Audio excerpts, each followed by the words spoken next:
차가운 새벽 공기가 쇠창살 틈으로 스며들어 폐부 깊숙이 파고드는 듯 했습니다.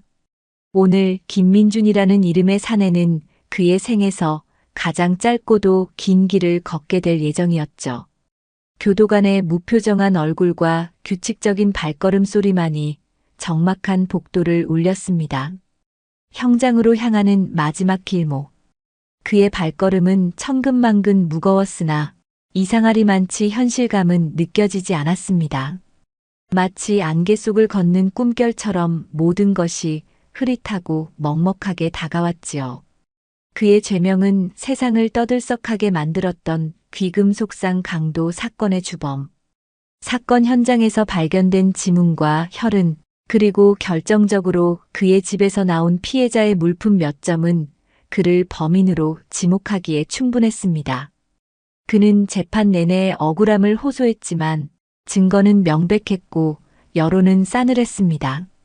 항소와 상고는 기각되었고 마침내 사형이라는 최종 판결이 그의 삶을 올감했습니다. 이제 몇 시간 후면 그는 형장의 이슬로 사라질 운명입니다. 민준의 눈빛은 깊이를 알 수 없는 심연처럼 공허했습니다. 모든 것을 체념한 자의 눈빛이라고 하기에는 무언가 떨쳐내지 못한 미련 같은 것이 희미하게 어려있는 듯도 했습니다. 그는 눈을 감았습니다. 차가운 현실 대신 마음속 깊은 곳에 봉인해 두었던 기억의 조각들을 힘겹게 떠올려 봅니다. 가난했지만 그래도 성실하게 살고자 했던 젊은 날들이 있었습니다. 낮에는 공사장을 전전하고 밤에는 대리운전을 하며 악착같이 돈을 모았죠. 남들처럼 번듯한 가정을 꾸리고 소소한 행복을 누리는 것이 그의 유일한 꿈이었습니다. 하지만 세상은 그에게 그리 호락호락하지 않았습니다.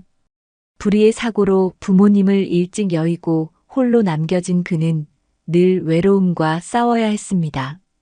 기댈 곳 하나 없는 세상에서 그는 그저 묵묵히 자신의 길을 걸을 뿐이었지요. 그러다 예기치 못한 사건에 휘말렸고 그의 소박했던 꿈은 산산조각 나버렸습니다. 모든 것을 잃어버린 그 순간의 절망감은 여전히 그의 가슴을 날카롭게 핥히는 듯합니다. 그때 잿빛으로 가득했던 그의 기억 속에 한 줄기 따스한 햇살 같은 존재가 떠올랐습니다. 바로 보리였습니다. 몇 해 전 비 오는 날 공사장 근처에서 비에 쫄딱 젖은 채 버려져 있던 작은 강아지. 녀석은 흙투성이가 된 채 덜덜 떨면서도 민준이 내민 손길을 피하지 않았습니다.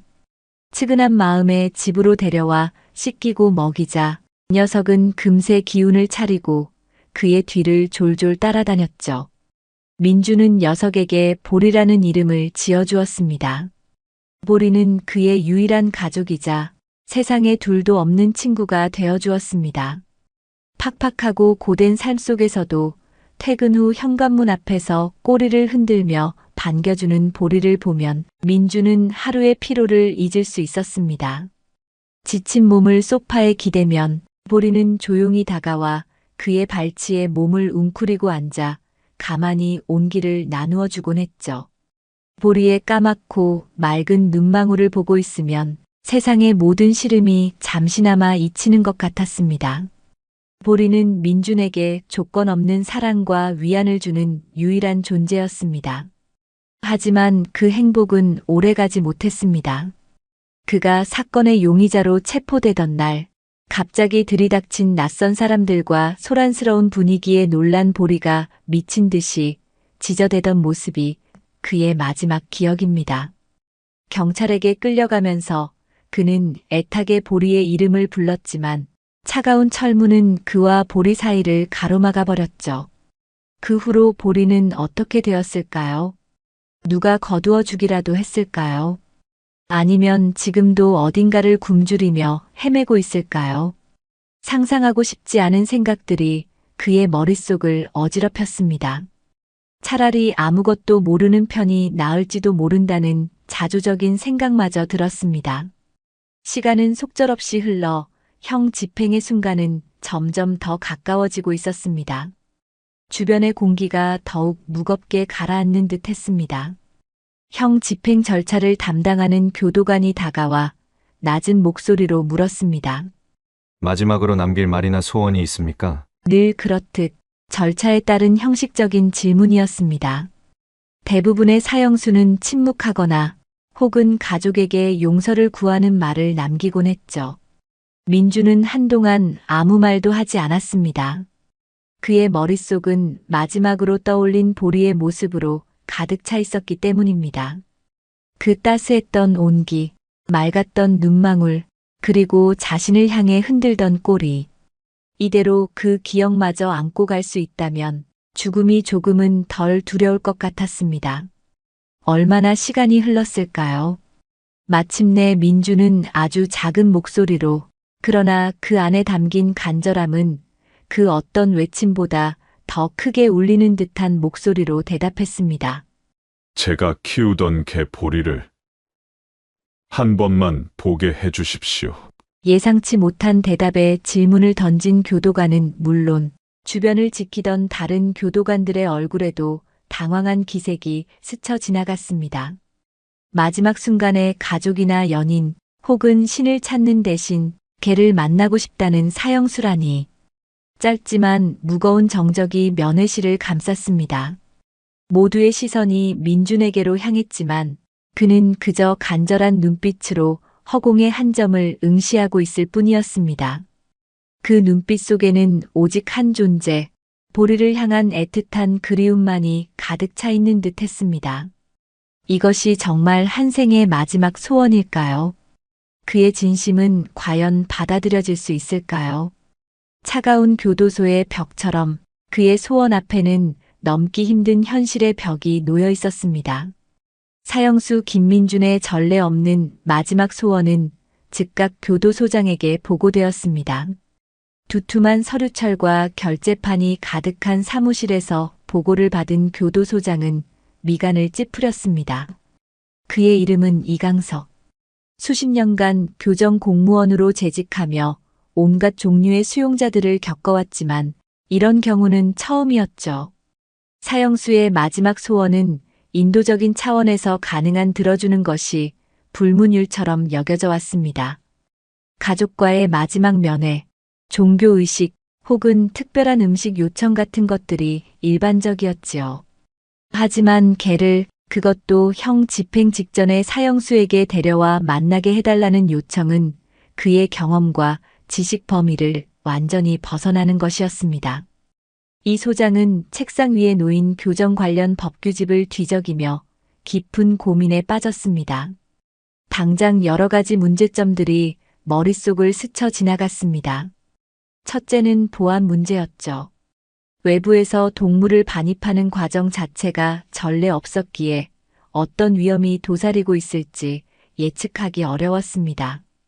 둘째는 위생 문제였습니다. 아무리 깨끗하게 관리한다고 해도 동물 반입은 교도소 내 위생 관리에 부담을 줄 수 있었습니다. 셋째는 형 집행 절차에 미칠 영향이었습니다.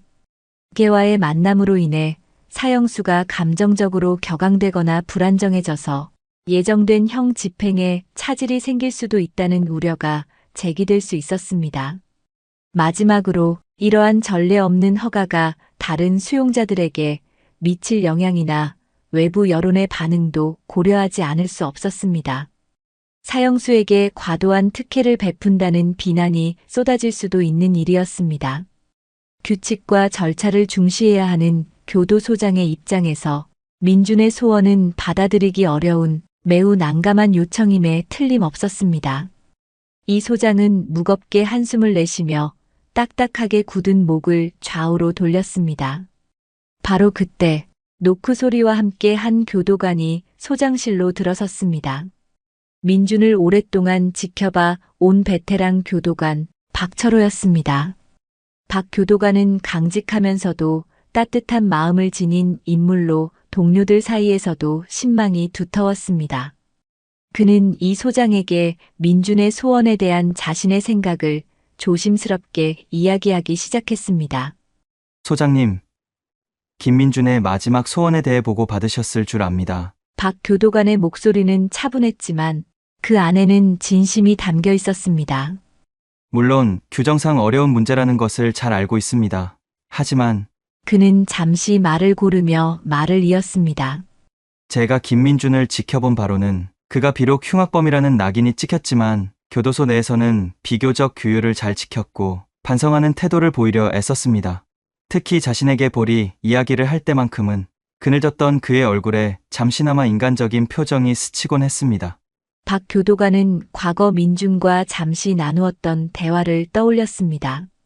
운동 시간에 우연히 민준이 혼잣말로 보리의 안부를 걱정하는 소리를 들었던 적이 있었죠. 그때 박 교도관이 무심코 걔가 많이 보고 싶으냐고 묻자 민준은 잠시 놀란 표정을 짓더니 이내 희미하게 웃으며 보리와의 추억을 짧게 이야기해 주었습니다. 그때 민준의 눈빛에서 박 교도관은 깊은 외로움과 함께 순수한 애정을 읽을 수 있었습니다. 비록 짧은 순간이었지만 그 기억은 박 교도관에게 강하게 남아 있었지요.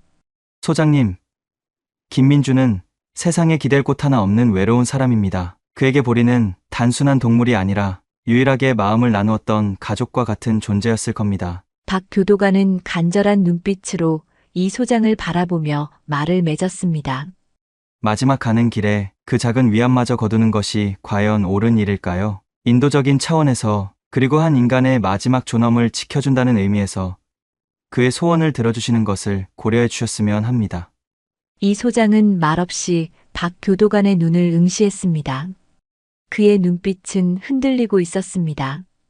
규칙과 효율성만을 따진다면 단칼에 거절해야 할 문제였습니다. 하지만 박 교도관의 진심 어린 말과 죽음을 앞둔 한 인간의 마지막 절박한 소원이라는 무게감이 그의 마음을 무겁게 짓눌렀습니다. 과연 무엇이 옳은 결정일까요? 법과 규정 너머에 있는 인간적인 가치에 대해 그는 다시 한번 생각하지 않을 수 없었습니다. 그는 오랫동안 침묵을 지켰습니다. 창밖으로는 이제 막동이 트려는 여명이 희미하게 비치고 있었습니다. 삶과 죽음의 경계선 위에 선 한 인간과 그의 마지막을 결정해야 하는 또 다른 인간의 고뇌가 교차하는 순간이었습니다. 마침내 이 소장은 무거운 결단을 내렸습니다. 박 교도관, 그의 목소리는 평소보다 조금 낮고 진중하게 울렸습니다. 자네 말을 듣고 보니 내 생각이 짧았던 것 같군. 물론 쉬운 결정은 아니네. 하지만 마지막 순간까지 인간으로서의 존엄을 지켜주고 싶은 마음도 드는군. 그는 잠시 숨을 고른 뒤 말을 이었습니다. 김민준의 소원을 허락하겠네. 다만 몇 가지 조건이 있네. 보안과 위생의 만전을 기해야 하고 만남은 지정된 장소에서 최소한의 시간 동안만 허용될 걸세. 그리고 이 모든 과정의 책임은 박 교도관, 자네가 맡아주게. 이 소장의 결정에 박 교도관의 얼굴에 잠시 놀라움과 함께 안도감이 스쳐 지나갔습니다. 그는 허리를 깊이 숙여 감사의 뜻을 표했습니다. 소장님, 감사합니다. 최선을 다해 문제없이 진행하겠습니다. 이제 남은 문제는 보리를 찾는 것이었습니다. 민준이 체포된 지도 벌써 꽤 시간이 흘렀습니다. 그동안 보리가 어떻게 되었는지, 어디에 있는지 아는 사람은 아무도 없었죠. 박 교도관은 민준에게 보리의 생김새와 특징에 대해 최대한 자세히 물었습니다. 그리고 민준이 살던 동네와 인근 지역을 중심으로 보리를 찾기 위한 수색 계획을 세우기 시작했습니다. 시간은 촉박했고 보리가 살아있을지조차 불확실한 상황이었습니다. 하지만 박철호 교도관은 교도소 문을 나서며 무거운 책임감을 느꼈습니다. 사형수의 마지막 소원을 들어주기로 한 교도소장의 결단은 파격적이었지만 그 이행의 무게는 고스란히 그의 어깨 위에 놓였습니다. 해가 중천에 떠 있었지만 그의 마음은 새벽녘 교도소의 냉기처럼 서늘했지요. 김민준이 체포된 지 벌써 2년이라는 시간이 흘렀습니다.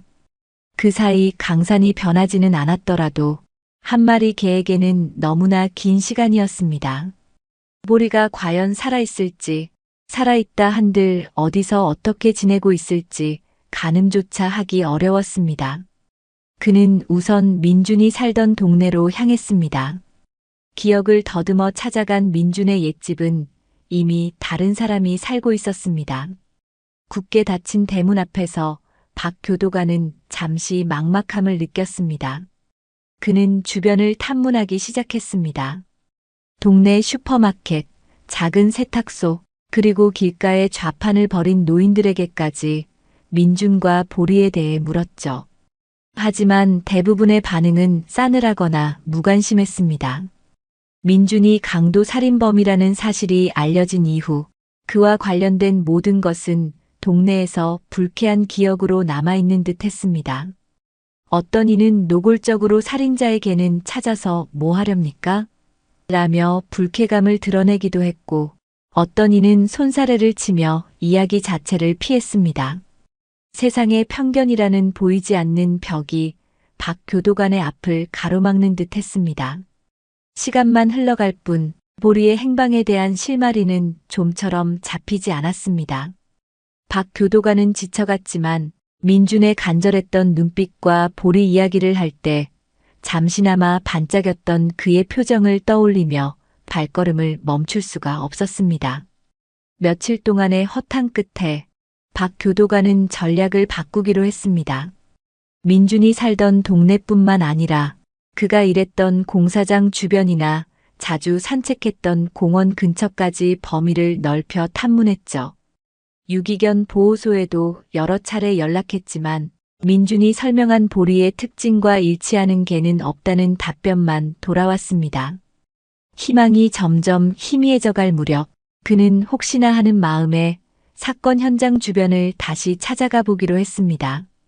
민준이 범인이라면 그 근처에 보리가 있을 리 만무했지만 어쩐지 그곳을 확인해야 할 것 같은 기분이 들었습니다. 사건이 벌어졌던 귀금속 상점은 여전히 을씨년스러운 분위기를 풍기며 비어 있었습니다. 상점 뒤편 재개발이 예정되어 사람들이 떠나고 폐허처럼 변해버린 골목길로 들어섰을 때였습니다. 그는 구석에서 폐지를 줍던 한 노인과 마주쳤습니다. 믿져야 본전이라는 생각으로 박 교도관은 보리의 사진을 보여주며 혹시 이런 개를 본 적이 있는지 물었습니다. 노인은 한참 동안 사진을 들여다보더니 희미하게 고개를 끄덕였습니다. 이게 얼마 전부터 저기 폐공장 근처에서 얼쩡거리는 걸 몇 번 본 것 같구먼. 노인이 가리킨 곳은 예전에 섬유 공장이었다가 부도 후 몇 년째 방치되어 있는 낡은 건물이었습니다. 밤이면 가끔 이상한 소리도 들리고 해서 동네 사람들이 잘 안 가는 곳인데 걔가 왜 거기 있는지 모르겠어. 결정적인 제보였습니다. 심장이 다시 뛰기 시작했습니다. 박 교도관은 노인에게 몇 번이고 감사 인사를 전하고 서둘러 폐공장으로 향했습니다. 사람의 발길이 끊긴 지 오래된 듯 공장 주변은 잡초가 무성했고 깨진 유리창 너머로 보이는 내부는 어둡고 음산했습니다. 그는 조심스럽게 공장 안으로 발을 들여놓았습니다. 녹슨 기계들이 을씨년스럽게 널려 있고 바닥에는 먼지와 쓰레기가 가득했습니다. 그때 공장 깊숙한 곳에서 희미하게 낑낑거리는 소리가 들려왔습니다. 박 교도관은 숨을 죽이고 소리가 나는 쪽으로 다가갔습니다. 그리고 마침내 그는 보리를 발견했습니다. 녹슨 철제 선반 아래 잔뜩 경계하는 눈빛으로 웅크리고 있는 녀석. 민준의 사진 속 통통하고 윤기나던 모습과는 달리 뼈가 드러날 정도로 마르고 털은 흙먼지로 뒤엉켜 엉망이었습니다. 하지만 그 눈빛만은 민준이 말했던 그 총명하고 충성스러운 보리의 눈빛이 틀림없었습니다. 그런데 보리의 모습은 어딘가 이상했죠. 녀석은 잔뜩 경계하며 으르렁거리면서도 자신의 앞발 아래에 있는 무언가를 필사적으로 감싸고 있는 듯 했습니다. 자세히 보니 그것은 낡고 해진 남색 천조각이었습니다. 마치 소중한 보물이라도 되는 듯 보리는 그것을 절대 빼앗기지 않으려는 듯 으르렁거렸습니다. 또한 보리는 특정 방향, 공장에 부서진 창문 쪽을 향해 간헐적으로 낮게 지저대곤 했습니다. 마치 그곳에 무언가 있거나 혹은 그 방향에서 오는 위협을 경계하는 것처럼 보였죠. 박 교도관은 천천히 자세를 낮추고 부드러운 목소리로 보리를 불렀습니다. 보리야, 괜찮아. 괜찮아.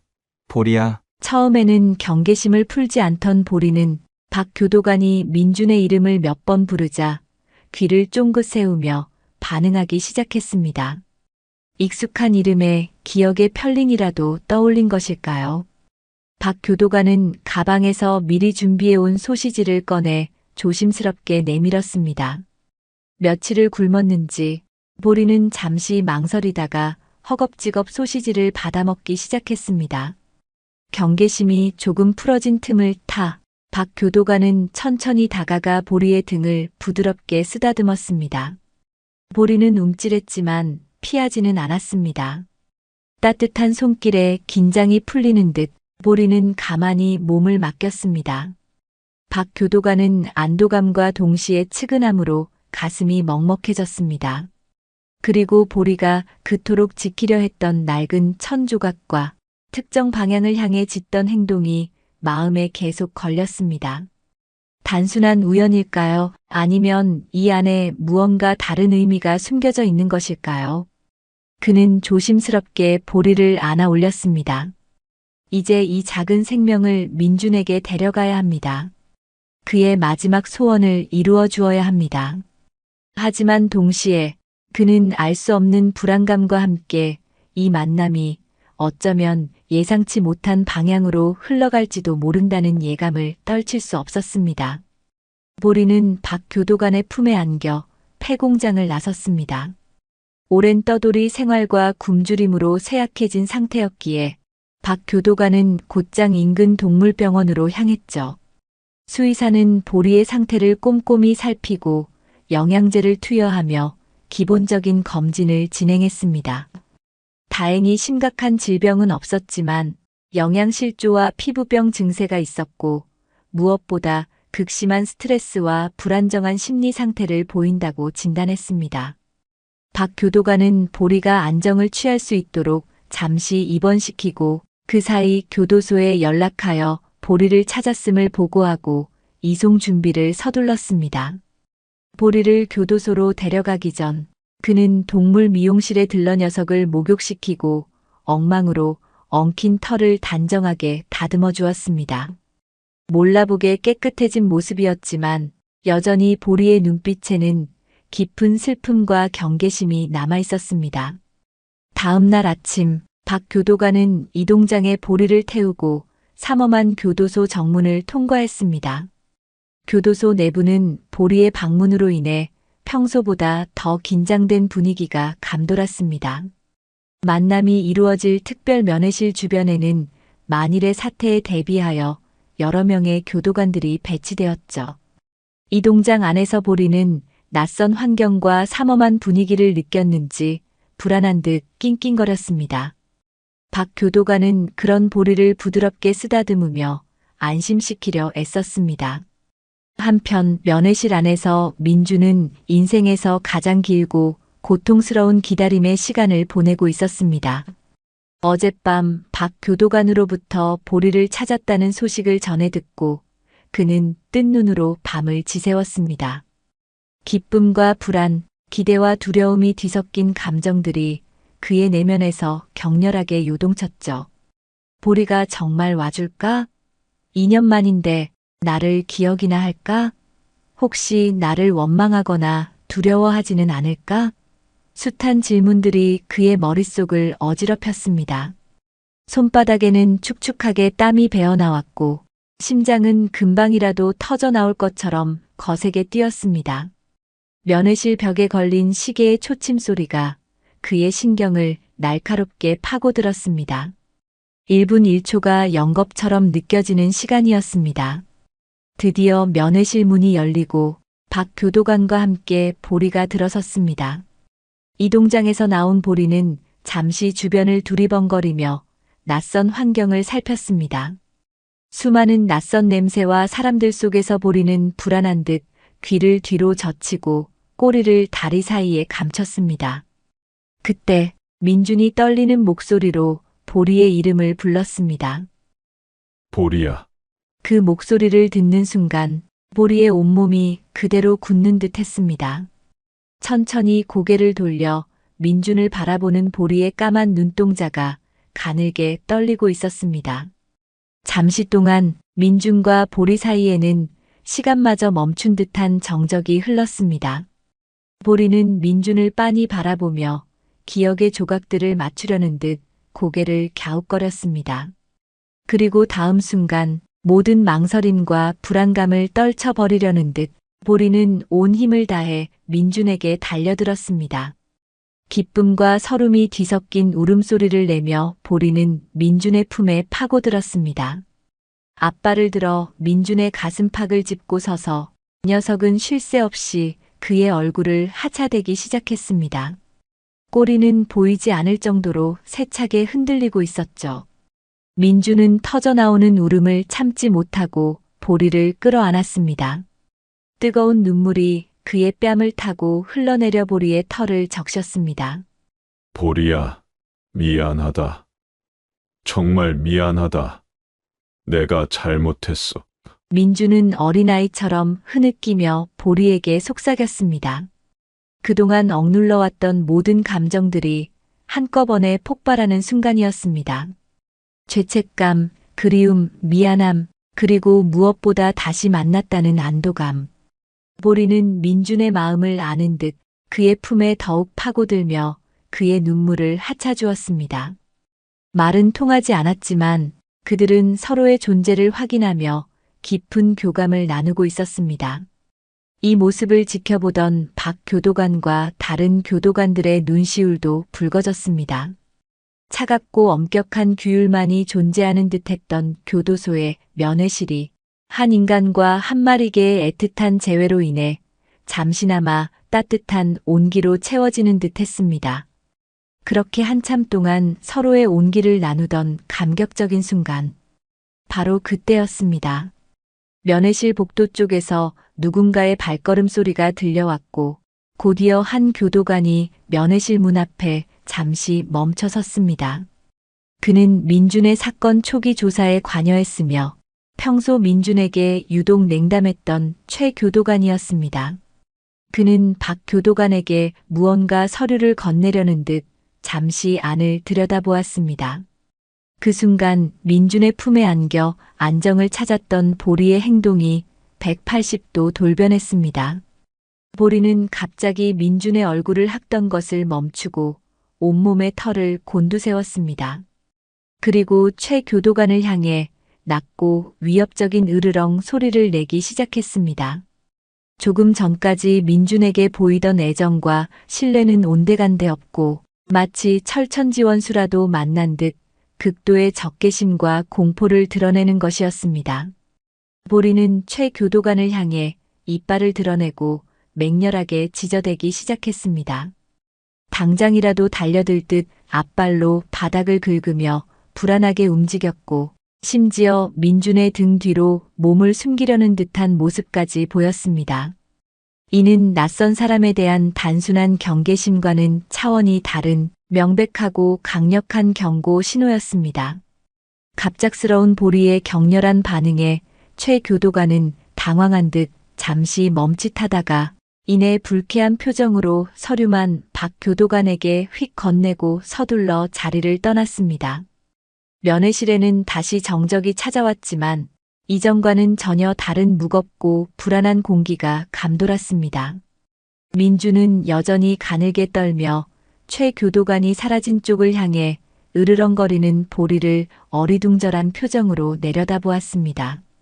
박 교도관 역시 충격과 혼란에 휩싸인 채 굳어 있었습니다.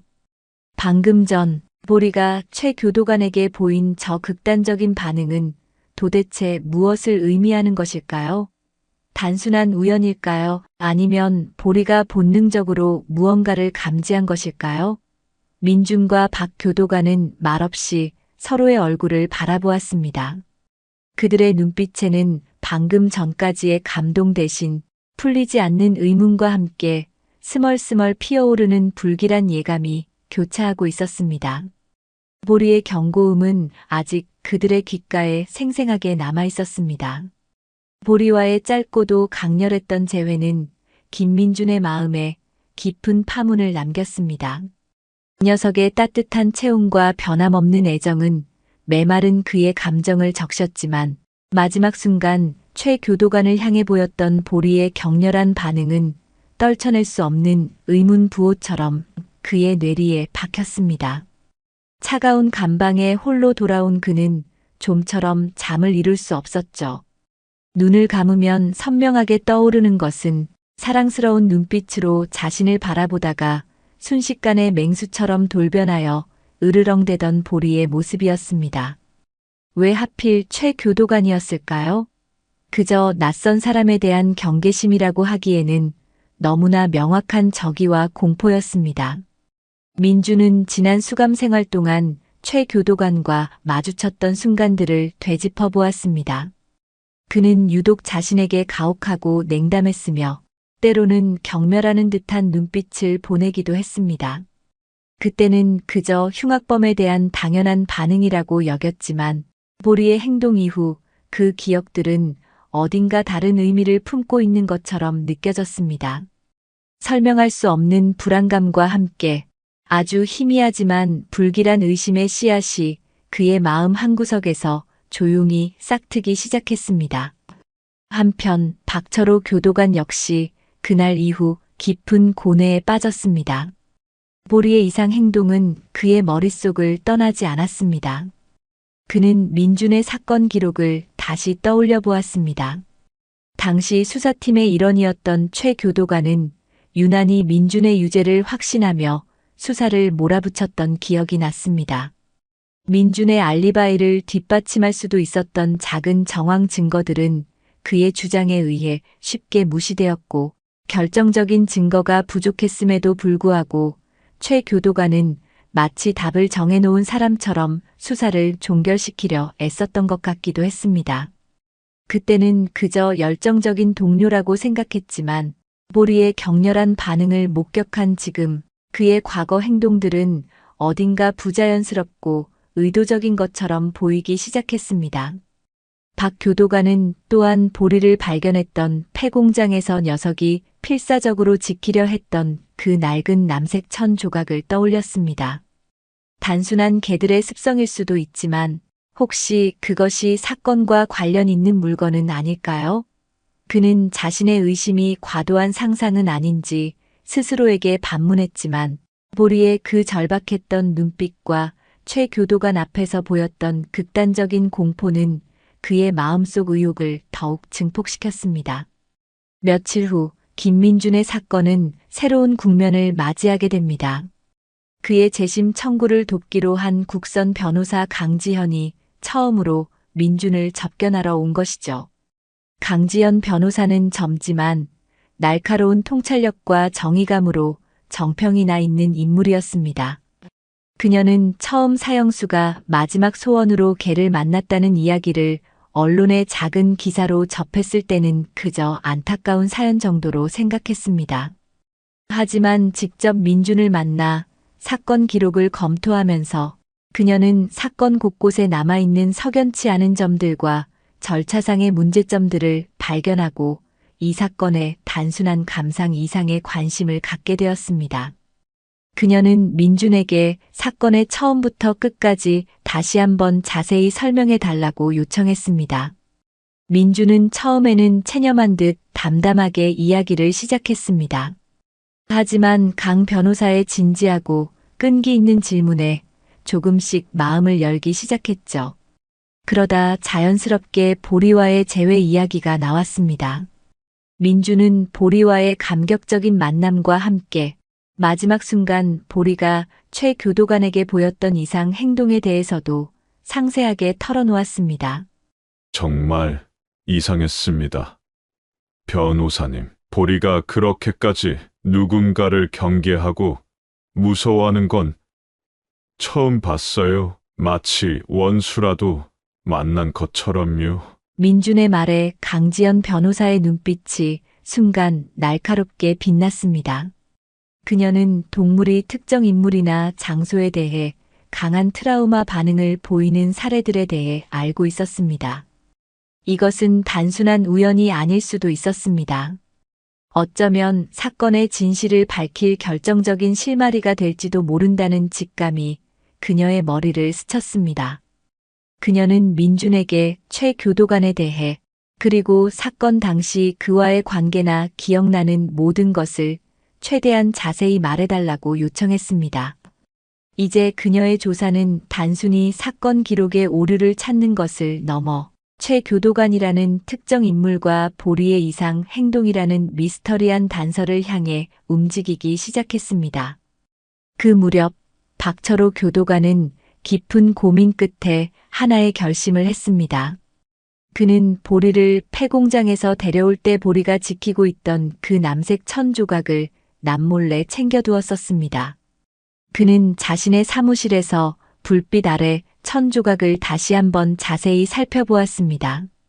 거칠고 낡은 천이었지만 자세히 보니 일반적인 옷감과는 다른 독특한 직조 방식이 눈에 띄었습니다.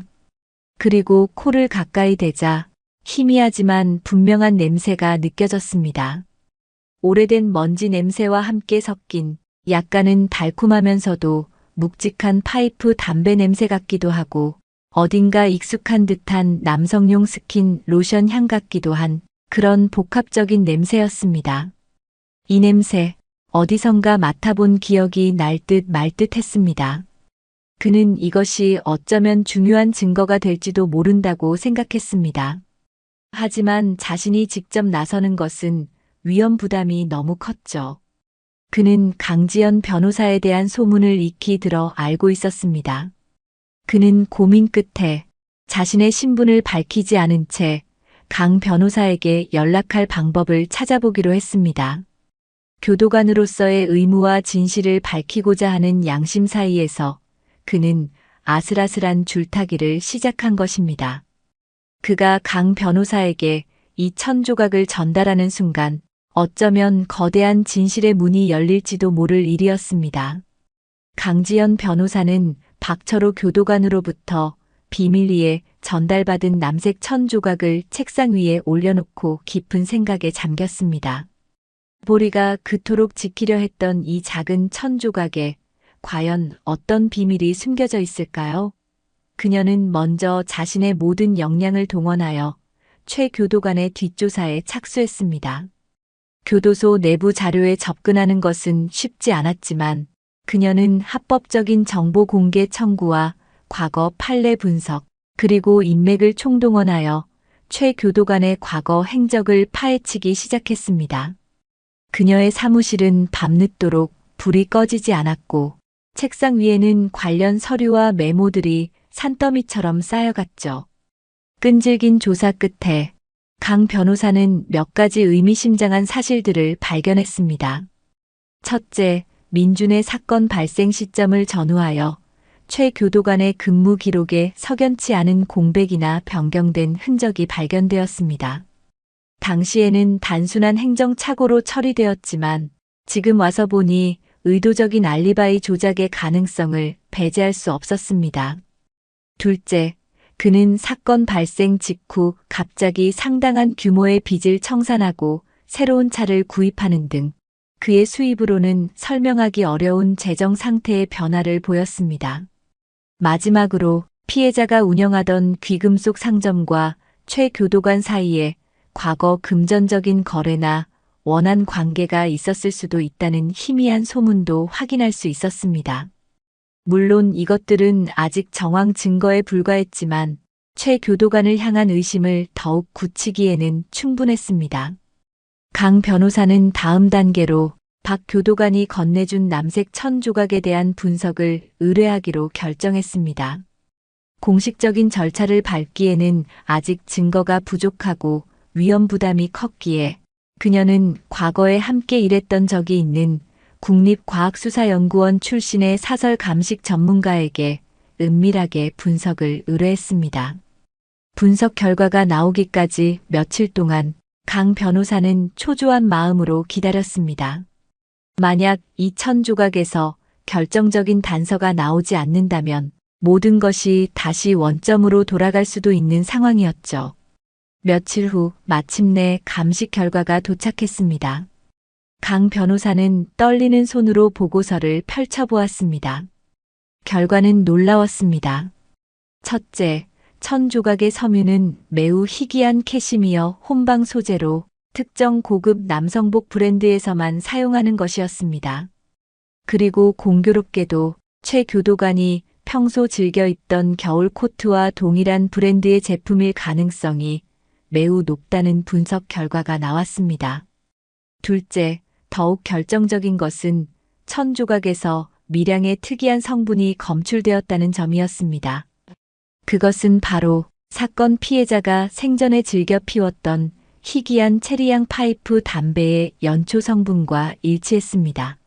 또한 박 교도관이 희미하게 맡았던 그 스킨 로션 향의 성분 역시 검출되었는데 이는 최 교도관이 사용하는 제품과 동일한 것으로 확인되었습니다. 이것은 단순한 우연의 일치라고 보기에는 너무나 명백한 연결고리였습니다. 보리가 지키고 있던 1000조각은 바로 진범의 옷에서 떨어져 나온 것이며 그 진범이 최 교도관일 가능성이 매우 높아진 것입니다. 강 변호사는 즉시 민준을 다시 찾아갔습니다. 그녀는 조심스럽게 감식 결과를 설명하며 사건 당일 최 교도관과 관련된 기억이 있는지 다시 한번 물었습니다. 처음에는 혼란스러워하던 민준은 강 변호사가 제시하는 구체적인 단서들, 옷감, 담배 냄새, 스킨 로션 향 앞에서 굳게 닫혀있던 기억의 빗장을 조금씩 열기 시작했습니다. 그는 극도의 스트레스와 공포 속에서 흐릿하게만 남아있던 그날의 기억을 필사적으로 더듬었습니다. 어두운 골목길, 갑작스러운 습격, 정신없이 도망치던 순간, 그리고 폐공장 근처에서 얼핏 스쳐 지나갔던 한 남자의 뒷모습, 키가 크고 다부진 체격, 어딘가 불안한 듯 서둘러 사라지던 걸음걸이 그 모습이 이제 와 생각해보니 최 교도관과 놀랍도록 닮아 있었습니다. 그리고 무엇보다 그 남자가 스쳐 지나갈 때 바람결에 희미하게 풍겨왔던 바로 그 냄새. 최 교도관이 가끔 복도를 지나갈 때 풍기던 달콤하면서도 묵직했던 바로 그 스킨 로션과 파이프 담배가 뒤섞인 듯한 냄새였습니다. 맞아요. 그 냄새 그리고 그 뒷모습. 민준의 목소리는 가늘게 떨리고 있었습니다. 잊고 있었던 혹은 외면하고 싶었던 기억의 조각들이 마침내 제자리를 찾은 순간이었습니다. 보리의 격렬했던 반응, 폐공장의 1000조각, 최 교도관의 수상한 행적, 그리고 민준의 되살아난 기억까지 모든 퍼즐 조각들이 하나의 그림을 향해 맞춰지고 있었습니다.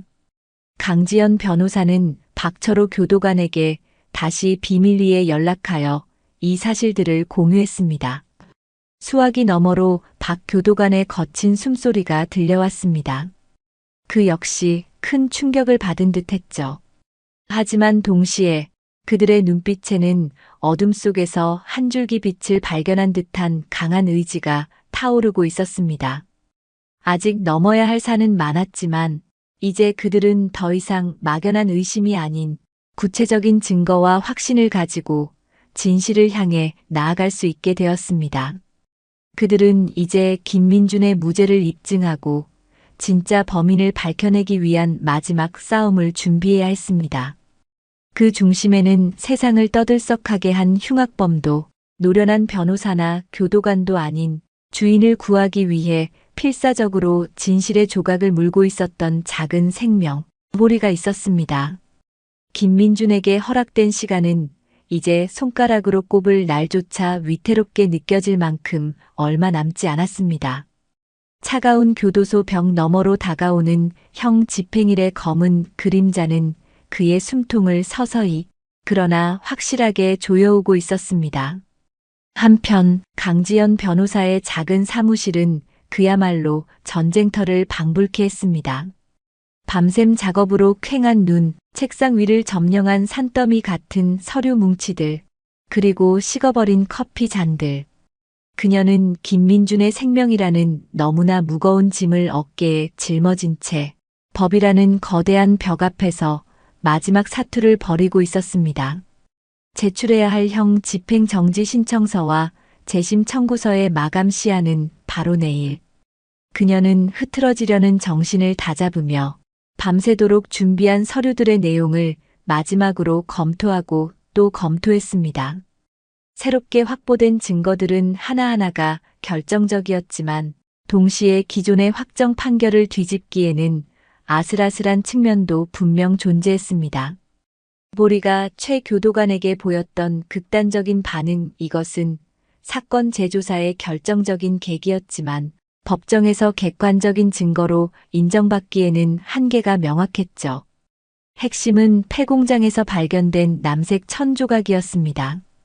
국과수 출신 사설 감식 전문가의 보고서는 천조각의 희귀 섬유가 최 교도관의 코트와 일치할 가능성이 높으며 결정적으로 피해자의 파이프 담배 성분과 최 교도관의 스킨 로션 향 성분이 함께 검출되었다는 사실을 명시하고 있었습니다.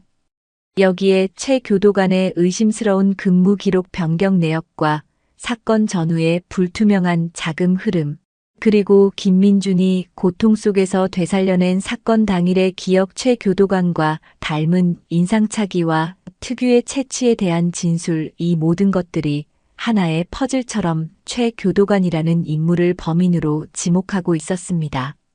강 변호사는 이 증거들을 최대한 논리적이고 설득력 있게 엮어 재판부를 설득해야만 했습니다. 그녀는 예상되는 검찰 측의 반박 논리를 미리 시뮬레이션하며 그에 대한 반론과 재반론까지 꼼꼼하게 준비했습니다. 그녀의 등 뒤에는 벼랑 끝에 선 한 인간의 마지막 희망이 걸려 있었습니다. 드디어 운명의 신문 기일이 밝았습니다. 법정 안은 이례적으로 많은 기자들과 방청객들로 가득 차 숨막힐 듯한 긴장감이 감돌았습니다. 아마도 개를 만난 사형수라는 자극적인 이야기가 세간의 이목을 집중시킨 탓이겠지요. 피해자의 유족으로 보이는 이들도 침통한 표정으로 자리를 지키고 있었습니다. 재판장이 입정하고 강지연 변호사와 검사가 차례로 자리에서 일어섰습니다. 강 변호사는 먼저 준비해온 자료들을 차분히 제시하며 변론을 시작했습니다. 그녀는 딱딱하고 건조한 법률 용어 대신 때로는 감정에 호소하며 때로는 날카로운 논리로 사건의 진실을 향해 다가갔습니다. 존경하는 재판장님, 그리고 배석 판사님들, 오늘 저는 단순히 한 사형수의 형 집행을 잠시 멈춰달라고 요청하는 것이 아닙니다. 저는 지금 명백한 증거 앞에서 무너져 내리고 있는 과거의 오류를 바로잡고 죄 없는 한 인간의 생명을 구할 마지막 기회를 달라고 호소하는 것입니다. 그녀는 남색 천조각 감식 결과의 의미를 상세히 설명했고 최 교도관의 행적에서 드러난 여러 의문점들을 조목조목 지적했습니다. 김민준의 진술 변화에 대해서도 극심한 트라우마 상황에서의 기억 왜곡 가능성과 새로운 단서보리의 반응, 천조각 등을 통해 봉인되었던 기억이 되살아나는 심리적 기제를 설명하며 신빙성을 부여하려 애썼습니다. 특히 보리의 반응에 대해서는 그것이 법적 증거는 아닐지라도 이 사건의 재조사를 촉발하고 결과적으로 실체적 진실을 밝힐 결정적 단서들을 찾아내게 만든 중요한 정황임을 강조했습니다.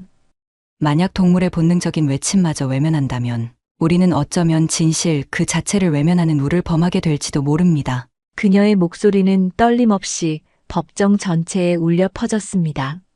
하지만 검찰 측의 반격은 예상대로 매서웠습니다. 노련한 중견 검사는 강 변호사의 주장을 하나하나 반박하며 기존 판결의 정당성을 강변했습니다.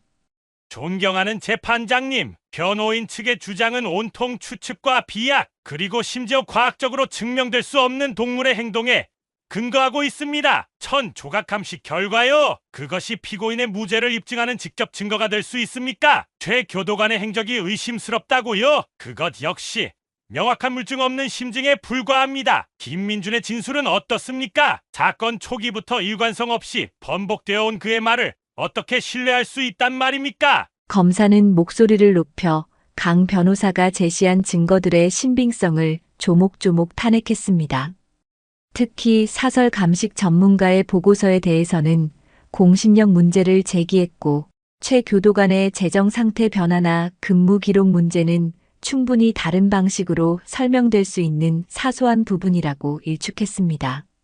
이미 대법원의 최종 확정 판결까지 끝난 사건입니다. 명백하고 새로운 증거가 없는 한 이 판결은 존중되어야 합니다. 더 이상의 불필요한 논쟁은 사법 시스템의 안정성을 해치고 사회적 혼란만 가중시킬 뿐입니다. 검사의 단호한 주장에 법정 안의 공기는 다시 무겁게 가라앉았습니다. 판사는 여전히 표정 변화 없이 양측의 공방을 지켜볼 뿐이었고, 시간은 민준에게 남은 생명의 모래시계처럼 속절없이 흘러가고 있었습니다. 한편 자신이 본격적인 수사 대상이 될 수도 있다는 위기감을 느낀 최 교도관은 그야말로 자불안석이었습니다. 그의 내면은 거대한 불안과 공포의 폭풍우가 휘몰아치고 있었죠. 밤에는 악몽에 시달려 잠을 이루지 못했고, 낮에는 사소한 소리에도 깜짝깜짝 놀라며 극도로 예민한 반응을 보였습니다. 동료 교도관들의 눈빛 하나하나가 자신을 의심하는 것처럼 느껴졌고, 특히 박철호 교도관의 조용하지만 날카로운 시선은 그의 등골을 서늘하게 만들었습니다. 그는 과거 자신의 범행을 떠올렸습니다. 처음에는 단순한 강도 계획이었습니다. 노름으로 진 거액의 빚을 청산하기 위해 어쩔 수 없는 선택이라고 스스로를 합리화했죠. 하지만 예상치 못하게 피해자가 격렬하게 저항하는 바람에 우발적으로 범행을 저지르게 되었고, 그때부터 모든 것이 꼬이기 시작했습니다. 그는 자신의 범죄를 덮기 위해 마침 평소 눈엣 가시처럼 여기던 사회적으로 고립되어 있고 변변한 알리바이조차 없을 것 같던 김민준을 희생양으로 삼았습니다. 증거를 조작하고 수사 방향을 교묘하게 유도하여 그에게 누명을 씌우는 것은 생각보다 어렵지 않았습니다. 그의 오만함은 하늘을 찔렀고 완전 범죄를 이뤘다고 확신했었습니다. 그런데 이제 와서 그것도 말 못하는 개 한 마리 때문에 자신의 완벽했던 계획이 무너질 위기에 처한 것입니다. 그는 이 상황을 도저히 받아들일 수 없었습니다. 최 교도관은 어떻게든 이 위기에서 벗어나기 위해 발버둥 치기 시작했습니다. 그는 먼저 익명의 편지를 교도소 상급 기관과 언론사에 보내 강지연 변호사가 사건을 이용하여 명성을 얻으려 한다거나 박철호 교도관이 김민준과 부적절한 관계를 맺고 있다는 식의 악의적인 소문을 퍼뜨리려 했습니다. 또한 자신의 과거 알리바이를 조작하는 데 도움을 주었던 동료에게 접근하여 입막음을 시도하거나 사건의 목격자였을 가능성이 있는 폐지 줍는 노인에게 돈을 건네며 다른 진술을 하도록 회유하려 하기도 했죠.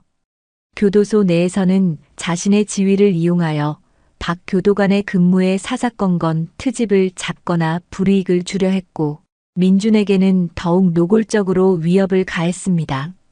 변호사 믿고 까불지 마라. 그러다 여기서 무슨 일을 당할지 아무도 모른다. 그의 협박은 민준에게 공포심을 심어주었지만 동시에 그의 범행에 대한 심증을 더욱 굳히는 결과를 낳았습니다.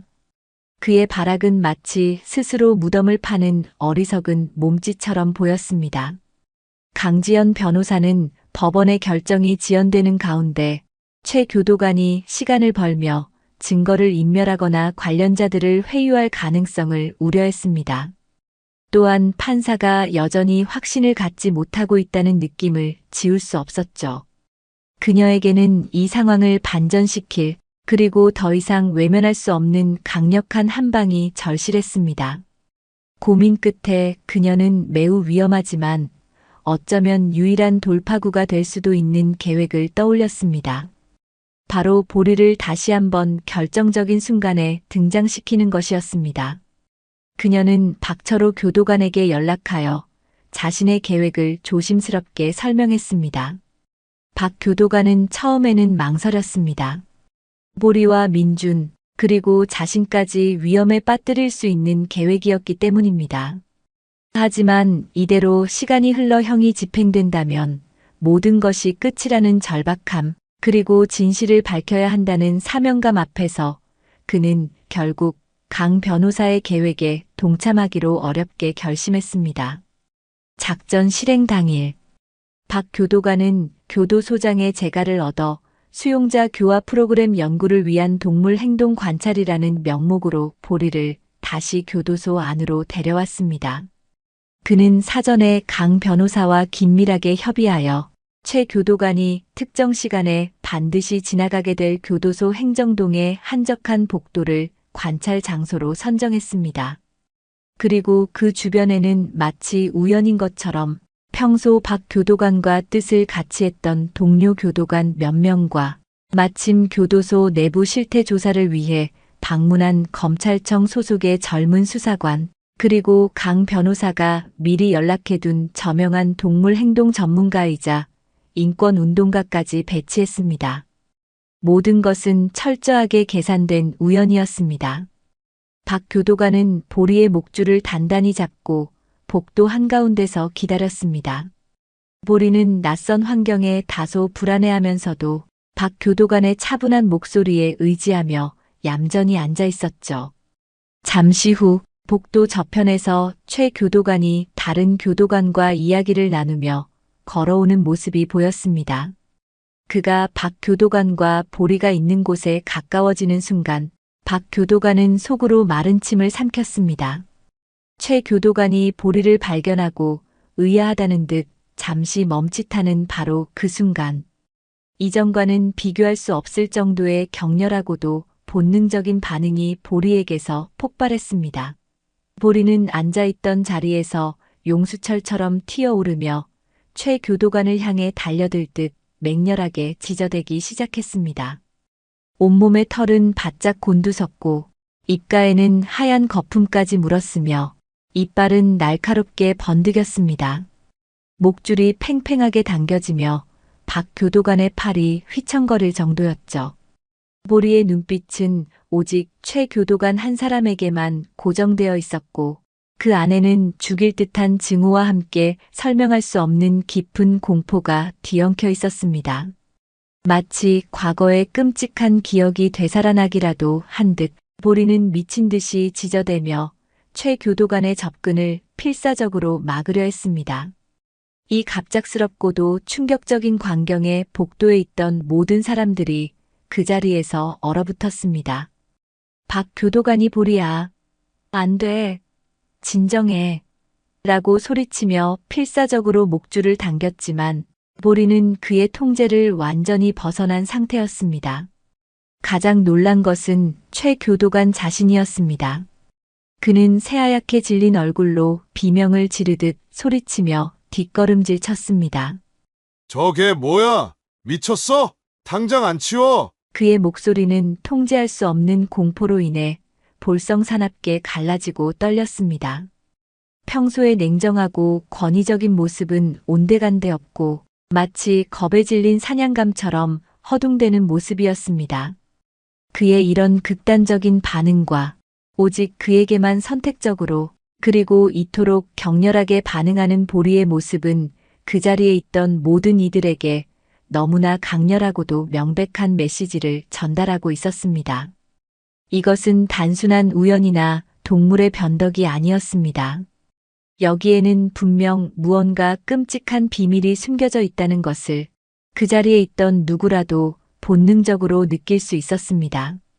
검찰 수사관은 재빨리 자신의 수첩에 이 상황을 상세히 기록하기 시작했고, 동물 행동 전문가는 보리의 행동 패턴과 최 교도관의 반응을 전문가적인 시각에서 날카롭게 관찰하며 분석했습니다.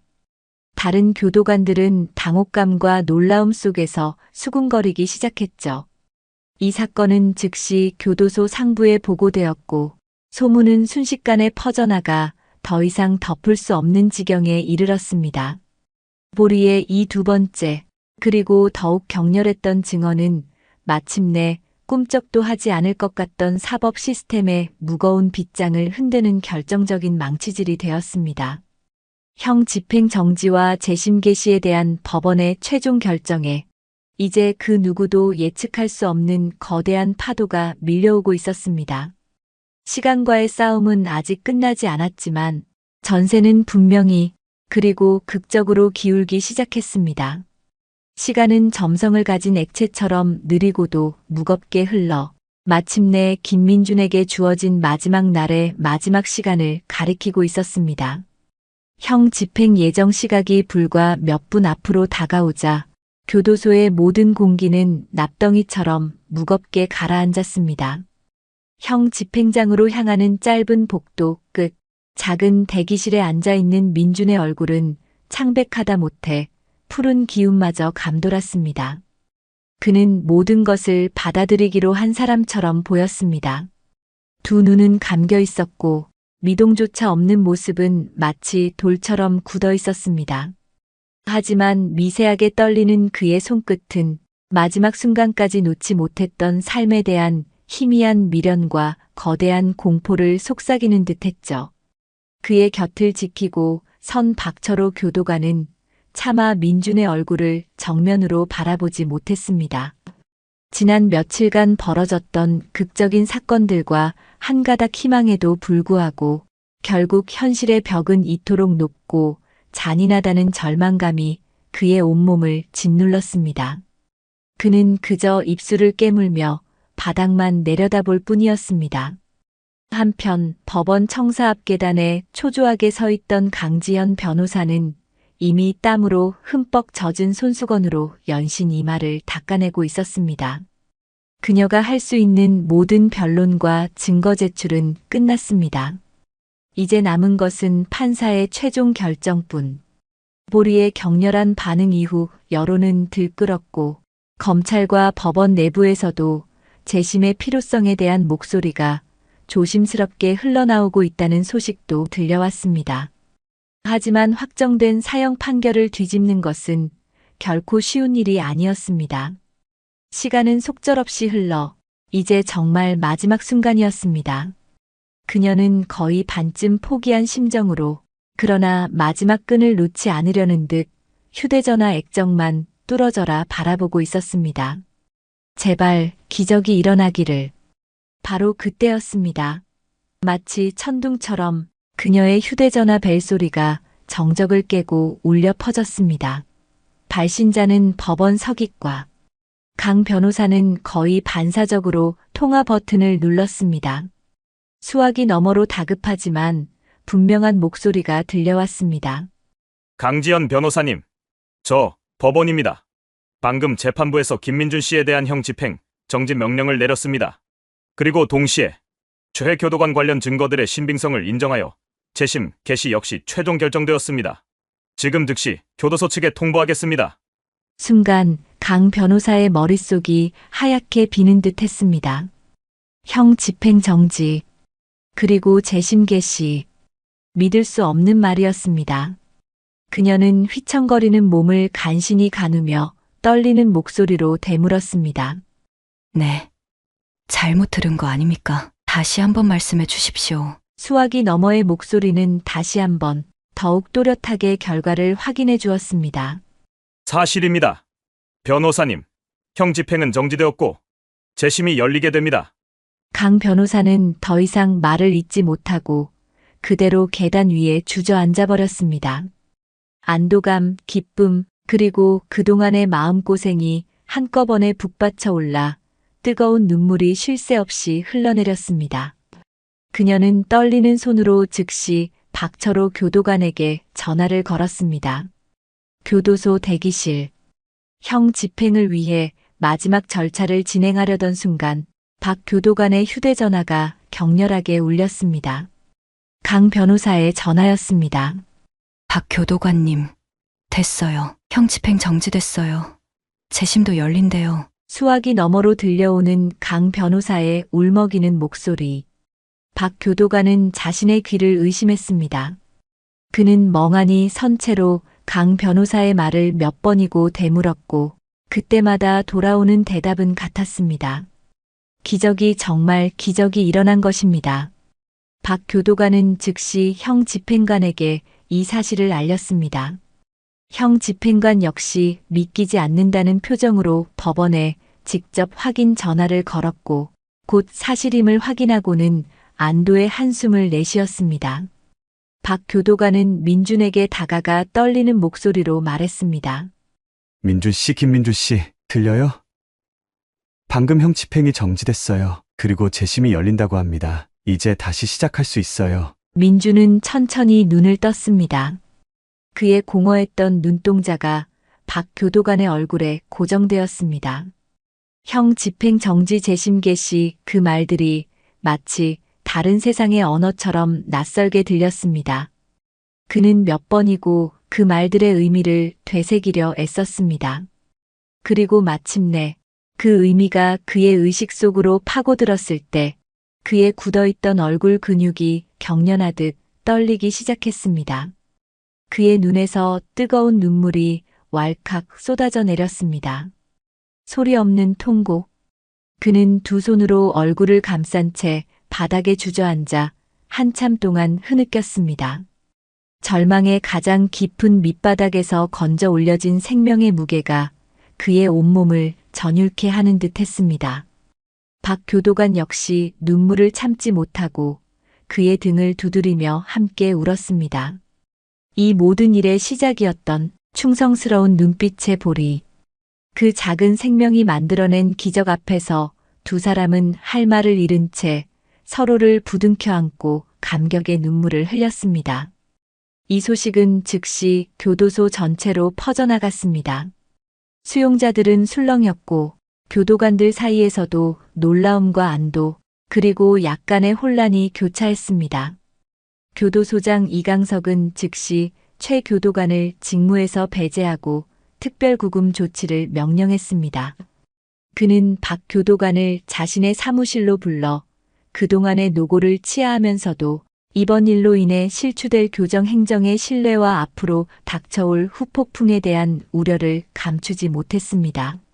하지만 그의 얼굴에는 돌이킬 수 없는 실수를 막았다는 안도감 또한 분명히 서려 있었습니다. 이제 모든 것은 원점에서 다시 시작될 것이었습니다. 진실을 밝히기 위한 길고도 험난한 여정이 이제 막 첫걸음을 뗀 것입니다. 김민준과 강지연 그리고 박철호의 마음속에는 불안감과 함께 어둠 속에서 발견한 한 줄기 빛처럼 강렬한 희망이 타오르고 있었습니다. 재심 개시 결정과 함께 검찰은 김민준 사건에 대한 전면적인 재수사에 착수했습니다.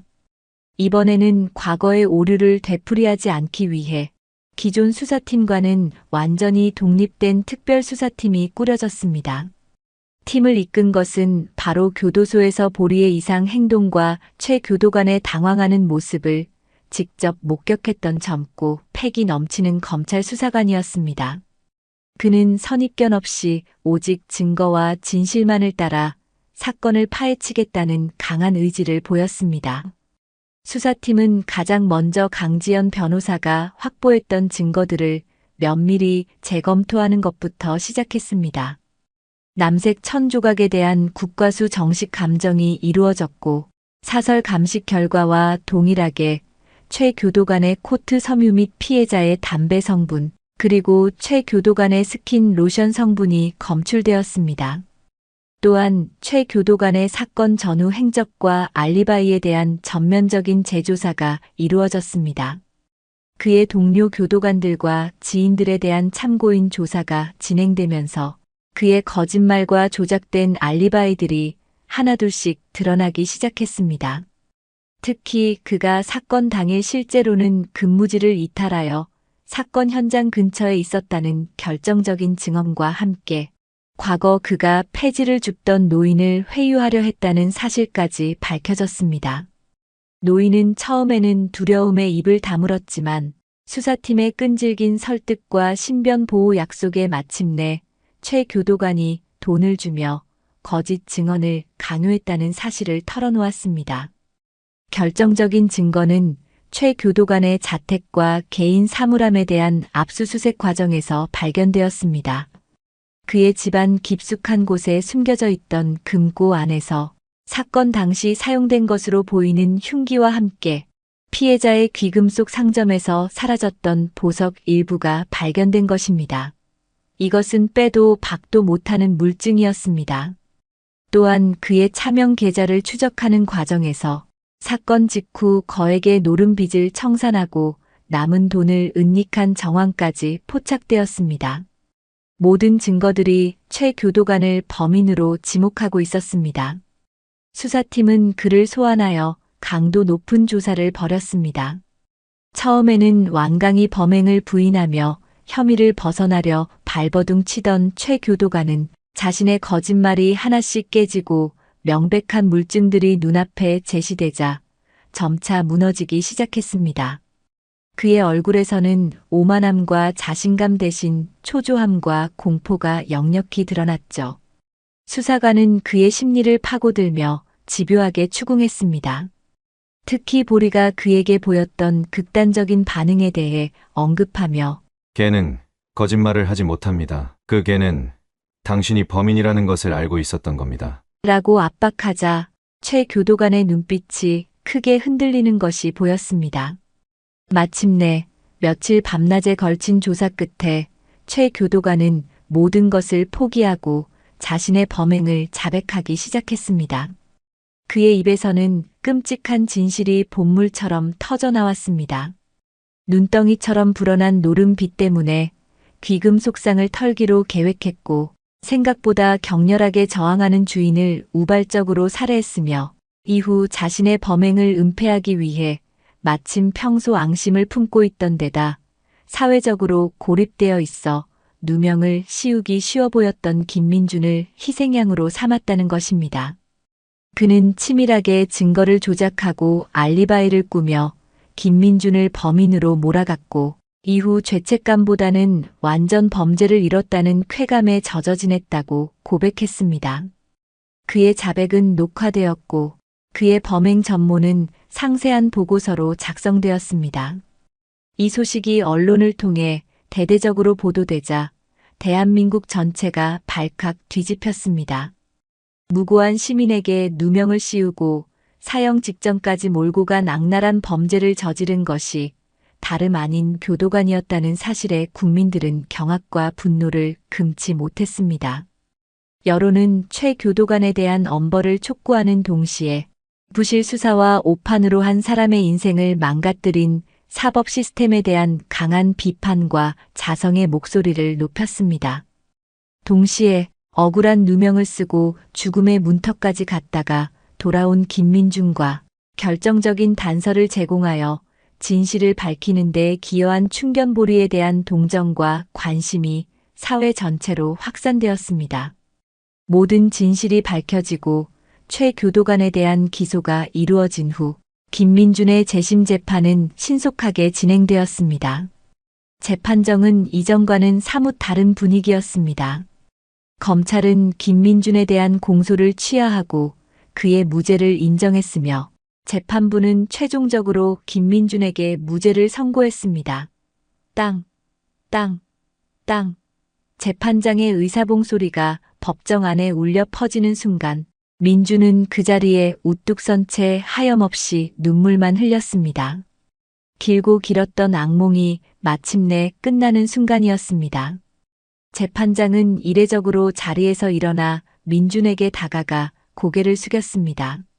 사법부의 잘못된 판단으로 인해 오랜 시간 고통받은 김민준 씨에게 깊은 사죄의 말씀을 드립니다. 부디 새로운 삶을 찾으시길 바랍니다. 법정 안은 숙연한 분위기 속에서 그의 무죄를 축하하는 박수 소리가 조용히 퍼져나갔습니다. 그리고 마침내 김민준이 세상 밖으로 나오는 날이 밝았습니다. 이른 아침부터 교도소 정문 앞은 그의 석방을 기다리는 수많은 사람들로 인산인해를 이루었습니다. 그의 사연을 취재하려는 기자들과 방송 카메라들, 그의 무죄를 위해 함께 싸워준 인권단체 회원들과 시민들, 그리고 멀리서 그의 새로운 출발을 응원하기 위해 찾아온 익명의 시민들까지 마치 개선 장군을 맞이하는 듯한 열기였습니다. 오랜 수감 생활로 햇빛에 익숙하지 않은 듯 민주는 눈을 가늘게 뜨고 교도소 문 밖으로 천천히 걸어 나왔습니다. 그의 손에는 자신의 몇 안 되는 소지품이 담긴 작은 가방 하나만 들려 있었죠. 수십 개의 마이크와 카메라 플래시가 그를 향해 터져 나왔고 기자들의 질문이 사방에서 쏟아졌습니다. 지금 심경이 어떠십니까? 앞으로 계획은 어떻게 되십니까? 국가를 상대로 소송을 제기하실 겁니까? 정신없는 소음과 번쩍이는 불빛 속에서 민주는 잠시 현기증을 느끼며 휘청거렸습니다. 그때 그의 양옆을 든든하게 지켜준 것은 강지연 변호사와 박철호 교도관이었습니다. 그들은 민준을 보호하며 기자들의 질문을 정중히 막아섰습니다. 바로 그때였습니다. 인파 속에서 익숙한 그러나 너무나 반가운 소리가 들려왔습니다. 멍멍멍. 볼이었습니다. 그동안 박 교도관의 집에서 정성 어린 보살핌을 받아 몰라볼 정도로 건강하고 늠름해진 보리가 민준을 발견하고는 미친 듯이 꼬리를 흔들며 달려왔습니다. 보리는 안전선을 넘어 그대로 민준에게 뛰어올랐고 민준은 두 팔을 벌려 그런 보리를 와락 끌어안았습니다. 보리야, 내 강아지 보고 싶었어. 민준은 보리의 목덜미에 얼굴을 묻고 뜨거운 눈물을 쏟아냈습니다. 보리는 그런 민준의 얼굴을 핥으며 기쁨과 반가움을 온몸으로 표현했습니다. 주변의 모든 소음이 사라지고 오직 서로의 존재만을 확인하는 감격적인 재회의 순간. 그 모습은 현장에 있던 모든 사람들의 마음을 울렸고 여기저기서 카메라 셔터 소리와 함께 훌쩍이는 소리가 들려왔습니다. 이제 주인을 구한 영웅이 된 보리와 그의 주인 민준의 재회는 그 어떤 영화보다 더 극적이고 감동적인 장면이었습니다. 강 변호사와 박 교도관의 도움으로 민준은 간신히 기자들을 해치고 미리 준비된 차에 올랐습니다. 차창 밖으로 빠르게 스쳐 지나가는 풍경들. 너무나 오랫동안 보지 못했던 세상의 모습이었습니다. 민준은 말없이 창밖을 바라보았습니다. 그의 마음속에는 자유를 얻었다는 기쁨과 함께 잃어버린 10여 년의 세월에 대한 허망함, 그리고 자신에게 끔찍한 고통을 안겨준 세상에 대한 복잡한 감정들이 뒤섞여 소용돌이치고 있었습니다. 옆 좌석에는 보리가 얌전히 앉아 민준의 손길을 기다리고 있었습니다. 민준은 그런 보리의 머리를 부드럽게 쓰다듬어 주었습니다. 이 작은 생명체가 없었다면 지금 자신은 이 세상에 존재하지 않았을지도 모릅니다. 차는 도시를 벗어나 한적한 시골길로 접어들었습니다. 박 교도관이 민준과 보리가 함께 지낼 수 있도록 미리 마련해둔 작은 집이었습니다. 소박하지만 아담한 마당이 딸린 집. 민준은 차에서 내려 신선한 흙냄새와 풀내음이 섞인 공기를 깊이 들이마셨습니다. 보리는 마치 제 집인 양 신나게 마당을 뛰어다녔습니다. 민준은 신발을 벗고 마당의 부드러운 잔디를 맨발로 밟아보았습니다. 발바닥을 통해 전해져 오는 땅의 감촉이 너무나 생경하면서도 평온하게 느껴졌습니다. 그는 하늘을 올려다보았습니다.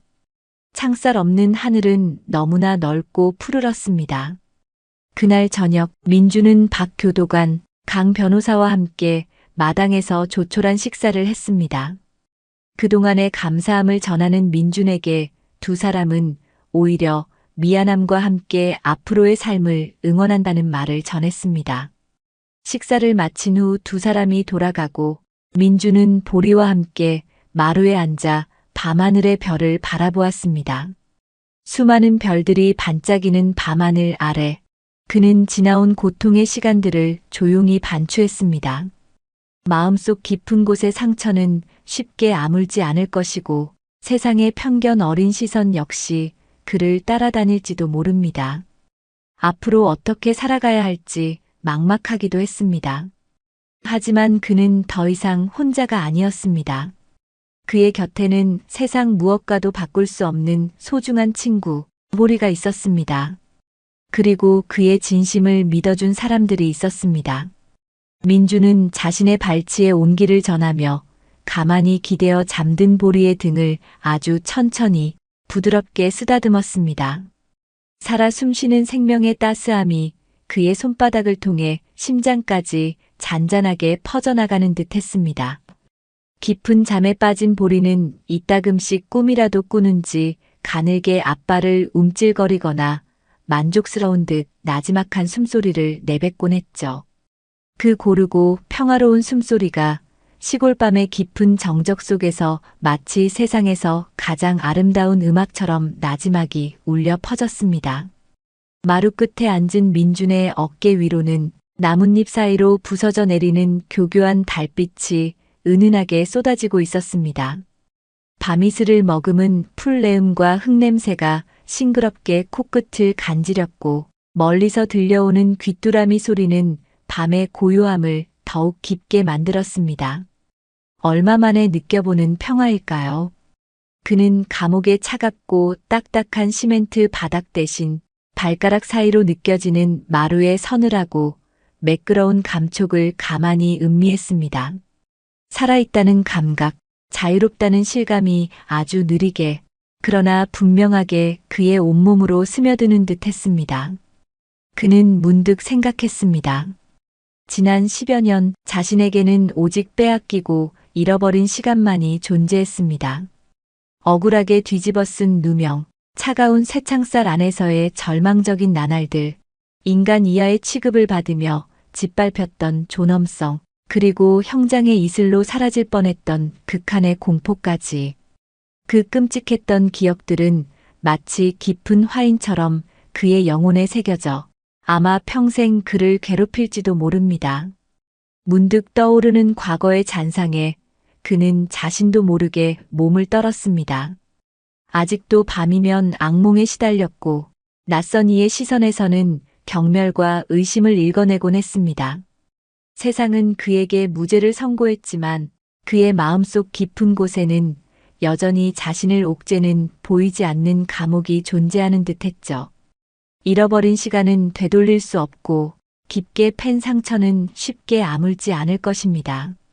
그는 씁쓸하게 웃으며 밤하늘을 올려다보았습니다. 하지만 그는 결심했습니다. 더 이상 과거의 망령에 사로잡혀 주저앉아 있지는 않겠다고. 흘러가 버린 시간을 원망하고 세상을 저주하며 남은 생마저 폐허로 만들지는 않겠다고 말입니다. 그에게는 기적처럼 두 번째 삶이 주어졌습니다. 비록 상처투성이이고 남들보다 조금 늦었을지라도 이 새로운 삶을 소중히 여기며 온 힘을 다해 살아가야 한다고 다짐했습니다. 어떻게 살아가야 할지는 아직 막막했지만 그는 조급해하지 않기로 했습니다. 아주 작은 것부터 천천히 시작하면 될 일입니다. 내일 아침에는 보리와 함께 동네를 산책하고 텃밭에 작은 채소를 심고 저녁에는 따뜻한 밥을 지어 먹는 그런 평범하고 소박한 일상부터 되찾아갈 것입니다. 그러다 보면 언젠가는 마음의 상처에도 새살이 돋아나고 세상에 대한 두려움도 조금씩 옅어질 수 있지 않을까요? 그는 다시 한번 잠든 보리를 내려다보았습니다. 보리. 이 작은 생명은 그에게 단순한 반려견 이상의 의미였습니다.